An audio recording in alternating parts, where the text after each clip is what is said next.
కన్యవారికి కనుక చూసుకున్నట్లయితే లగ్నంలో ఎప్పుడైతే రాశినాథుడు అయినటువంటి అంటే సప్తమ రాశినాథుడు చతుర్థాధిపతి అయినటువంటి లగ్నానికి మరొక రాశి అయినటువంటి బుధుడికి మరొక రాశి మిథునంలో ఉన్నందుకు మీ యొక్క కన్యారాశి వారికి, అదేవిధంగా మిగతా గ్రహాలు 6వ స్థానంలో రాహు, సప్తమ శని, అలాగే 12వ స్థానంలో కేతువు, ఈ యొక్క గ్రహస్థితులు ఏ విధంగా ఉన్నాయో వీటిని అనుసరించి మీకు 2026వ సంవత్సరంలో ఎలా ఉండబోతుంది, అదేవిధంగా ఏ విషయాల పట్ల జాగ్రత్త వహించాలి, ఏ దేవతారాధన చేసుకోవాలి అనేటువంటి విషయాలు చెప్తుంది నేనైనప్పటికీ కూడా చెప్పిస్తుంది సాక్షాత్ లలిత అమ్మవారిగా భావిస్తూ, ప్రధానంగా ఇక్కడ ఈ యొక్క రాశి వారికి చూసుకున్నట్లయితే సహజంగా మీకుండే గొప్ప లక్షణం ఏంటంటే ఇది కూడా చూసి నేర్చేసుకునేటువంటి ఆ స్పాంటేనియస్నెస్ భగవంతుడు మీకు ఇస్తాడు.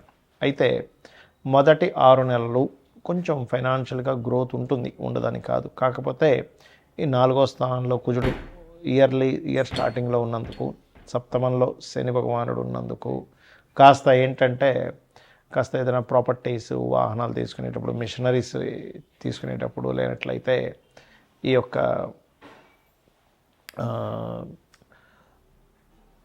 వివాహ సంబంధించిన అందులో పార్ట్నర్షిప్లో చేసేటువంటి విషయంలో, ఎందుకంటే శని కుజులు పరస్పర వీక్షణ ఉంటుంది ఇయర్లీ స్టార్టింగ్ ఆల్మోస్ట్ డిసెంబర్ నుంచి కూడా. కాబట్టి ఈ విషయాల పట్ల కాస్త జాగ్రత్త వహిస్తూ ఉండాలి. అదేవిధంగా కొత్త అగ్రిమెంట్స్ అన్నీ కూడా ఇయర్ మిడిల్ తర్వాత నుంచి ప్రారంభమవుతాయి. మరియు అదేవిధంగా వివాహం కోసం చేసే ప్రయత్నం కూడా మిడిల్ ఆఫ్ ది ఇయర్ నుంచి బాగుంటుందని చెప్పుకోవాలి. బికాజ్ ఆఫ్ 11వ స్థానంలోకి ఎప్పుడైతే గురువు వచ్చి సప్తమ క్షేత్రాన్ని వీక్షిస్తాడు. అయితే సప్తమంలో శని భగవానుడు ఉన్నందుకు కొంచెం వివాహ సంబంధించిన విషయంలో ఇష్టపడిన వారిని, డిఫరెంట్ క్యాస్ట్ వాళ్ళని, అదేవిధంగా కొంచెం అనుకున్న వివాహం ముందుకు కదలడానికి కొంచెం ఎక్కువ ప్రయత్నం చేయవలసిన పరిస్థితులు వస్తూ ఉంటాయి. అయితే మొదటి 6 నెలలు ఉద్యోగ అవకాశాలు కూడా అదేవిధంగా వస్తాయి మీకు కానీ మీ జీవిత భాగస్వామికి కానీ. కాకపోతే ఏంటంటే కొంచెం శ్రమ కూడా అధికంగా ఉంటూ ఉంటుంది. మీ యొక్క జీవిత భాగస్వామి ఏదైనా సరే కొత్త కోర్సెస్ చేయడము, తద్వారా యోగం అనేటువంటిది ఉంది. 12వ స్థానంలో కేతు ఉన్నాడు కాబట్టి మీరు ఏదైనా ఇన్వెస్ట్మెంట్స్ చేసేటప్పుడు ఒక్కసారి గణపతిని తలుచుకొని ఇన్వెస్ట్మెంట్ చేయండి, అన్ని విధాల బాగుంటుంది. మీరు నవగ్రహాల్లో శని, రాహు, గురు, కేతు గ్రహాల దగ్గర దీపారాధన చేయండి. నిత్యము వెంకటేశ్వర స్వామి యొక్క ఆరాధన చేయండి, అన్ని విధాల మీకు బాగుంటుంది. ఈ గోచార పరంగా 2026 సంవత్సరంలో ఎలా ఉంటుంది? అసలు 2025 డిసెంబర్ నుంచే మనకి కుజుడు ధనుసు రాశిలోకి మారుతున్నందుకు పర్టికులర్గా ఈ సంవత్సరంలో జరిగే ఫలితాలు కానివ్వండి, మరియు అదేవిధంగా అసలు జన్మజాతకం గోచారం కాకుండా జన్మజాతకంలో ఏం చూసుకోవాలనే విషయాలు కూడా నేను చెప్తాను. ఫస్ట్ ఆఫ్ ఆల్ ఈ శని మీనరాశిలో ఉంటూ కుజుడు కూడా ధనుసు రాశిలోకి వచ్చినందుకు 2025 డిసెంబర్ నుంచే కొంత ప్రకృతి వైపరీత్యాలు కావచ్చు, అగ్ని సంబంధించినటువంటి ప్రమాదాలు కావచ్చు, అదేవిధంగా ఇంత మనం ఆల్రెడీ ఒక 15-20 రోజుల క్రితమే చెప్పాం ఏంటంటే ఫ్లైట్ రిలేటెడ్ సంబంధించిన విషయాలు ఇబ్బంది వస్తుందని. అది యాజ్ ఇట్ ఈజ్ అలాగే జరిగింది మనం చూసుకున్నట్లయితే. అదేవిధంగా ఇక్కడ ఏంటంటే ఒకటే కొంచెం హెచ్ఐవి లాంటివి పెరుగుతాయి కాబట్టి యువకులు కాస్త తొందరపడి అటువంటి ఇవి చేసేటప్పుడు కాస్త జాగ్రత్తగా సేఫ్టీ అది వాడాలి. అదేవిధంగా మరొక విషయం ఏంటంటే ఇక్కడ కమ్యూనికేషన్ రంగాలు అండ్ సాఫ్ట్వేర్ రిలేటెడ్ సంబంధించిన క్రాష్ అవ్వడము, లేకపోతే షేర్ మార్కెట్, క్రిప్టో కరెన్సీ లాంటివి క్రాష్ అవ్వడం, మనం సరదాగా ఏదైనా మాట్లాడినా కూడా అది కొంచెం వైరల్ అవ్వడము, ప్రతి చిన్న విషయాన్ని కొన్ని ఇప్పుడు ఇవాళ రేపు మనం చూస్తూ ఉంటాం యూట్యూబ్ కానీ ప్రెస్ కానీ అలాంటివి కొంచెం వైరల్ చేయడం అనేటువంటివి చూపిస్తున్నాయి. ఆ వైరల్ అవ్వడం వల్ల కొంతమంది దానికి అంటే కొంత మనస్తాపం చెంది వాళ్ళు కొన్నిటికి గురవడం, అంటే కొంతమంది ఇలా చేస్తారా నన్ను, బ్యాడ్ చేస్తారా నన్ను అనేటువంటి దాంతో కొంతమంది ప్రాణాలు కోల్పోవడం కూడా ఉంటుంది.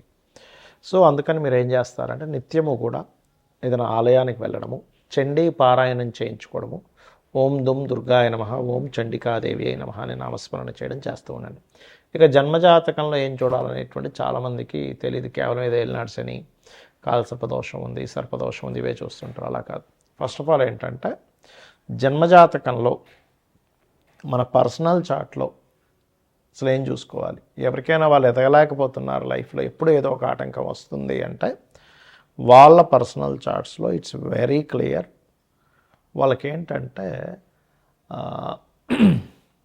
ఒకటే వాళ్ళ చార్ట్లో ఎక్కడో కేతు సంబంధం ఉంటుంది, లేదా ఏదో పాపగ్రహ సంబంధం ఉంటుంది. అదేంటో లగ్నానికి ఎక్కడ కనెక్టివిటీ వచ్చిందో తెలుసుకొని దానికి సంబంధంగా రెమెడీ చేసుకుంటూ ఉంటే ఖచ్చితంగా వాళ్ళు ఎదుగుతారు. అలాగే మరి కొంతమంది ధనపరంగా ఇబ్బంది పడుతుంటారు. ఎంతో కష్టపడుతున్నానండి, అవ్వట్లేదు, రావట్లేదు, నాకు వెళ్ళినాడు సేన అదా ఇదా అనుకుంటారు. కాదు, మీ పర్సనల్ చార్ట్లో ధనాధిపతి అని ఉంటారు. ఆ ధనాధిపతి ఎలా ఉన్నాడు అనేటువంటి చూసుకోవాలి.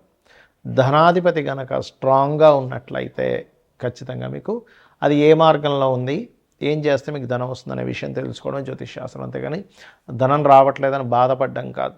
ధనం ఏ రూపంలో ఉంది, అది హోటల్స్ రూపంలో ఉందా, ఫైనాన్స్ తిప్పడం వల్ల ఉందా, లేకపోతే సాఫ్ట్వేరా, లేకపోతే ట్రైనింగా, బిజినెస్సా, విదేశాలకు వెళ్ళడం ద్వారానా, ఇది తెలుసుకోగలగాలి. ఇలా రకరకాలుగా ఉంటుంది. మీడియేటింగ్ చేయడం ద్వారానా, బ్రోకరేజ్ చేయడమా, ఆన్లైనా, మీడియానా అని.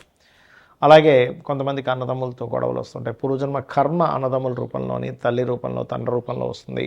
వాళ్ళ వల్ల మీరు ఇంకొంచెం సఫర్ అవుతూ ఉంటారు. అలాంటప్పుడు వాళ్ళతో వీలైనంత మట్టుకు ఎక్కువ గొడవల్లోకి వెళ్ళకపోతే ఆ కర్మ అనేటువంటిది పెరగదు, గుర్తుపెట్టుకోండి. అదేవిధంగా మీరు ఏ ఫేసింగ్ ఇంట్లో ఉంటే మీకు కలిసి వస్తుంది, ఏ సంవత్సరంలో మీరు ఇల్లు కొనుక్కుంటే బాగుంటుంది, ఏ సంవత్సరంలో మీరు వివాహం చేసుకుంటే బాగుంటుంది, ఏ సంవత్సరంలో మీరు ఇన్వెస్ట్మెంట్స్ చేస్తే బాగుంటుంది. ప్రతి దానికి కూడా positive trigger and negative trigger అని ఉంటుంది. అంటే పాజిటివ్ ట్రిగర్ పడ్డప్పుడేమో మీరు చేసే ఇన్వెస్ట్మెంట్స్, మీరు తీసుకునే డెసిషన్స్ చాలా బాగుంటాయి, గుర్తుపెట్టుకోండి. అంటే చాలా బాగా కలిసి వస్తుంది. నెగిటివ్ ట్రిగర్ అయ్యేటప్పుడు మీరు చేసే ఇన్వెస్ట్మెంట్స్ కానీ, ఆలోచన కానీ, ప్లానింగ్ కానీ అవన్నీ కూడా తిప్పి కొడతాయి. అరే వేస్ట్ అయిపోయింది అంటూ ఉంటాం, డెడ్ ఇన్వెస్ట్మెంట్ అయిపోయింది, డబ్బులు కట్టే అంటూ ఉంటాం. అటువంటివి జరుగుతూ ఉంటాయి, గుర్తుపెట్టుకోండి.